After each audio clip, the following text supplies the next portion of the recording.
लाहौर में नाबीना अफराद अपने मुतालबात की मंजूरी के लिए डट गए हैं। वजीर आला सेक्रेटेरिएट के बाहर बिनाई से महरूम अफराद का धरना तीसरे रोज भी जारी है। डॉन न्यूज़ के नुमाइंदे गुलाम मुर्तजा इस पर हमें आगाह करेंगे।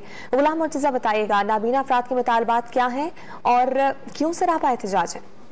जी, नबीना अफराद की जानिब से सबसे पहला उनका ये मुतालबा है कि जिन अफराद को नौकरियां नहीं मिली और वो बहनाई से महरूम है, उनको नौकरियां दी जाएं।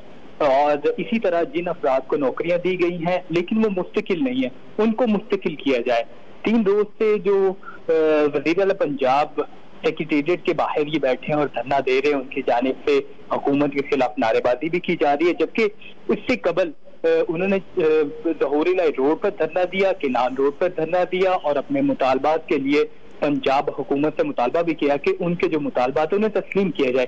इससे कबल भी मुतअद्दिद बार वो लाहौर के मुख्तलिफ मकामात पर वो धरना और एहतजाज कर चुके हैं। लेकिन बहुत शुक्रिया, आपने अपडेट किया।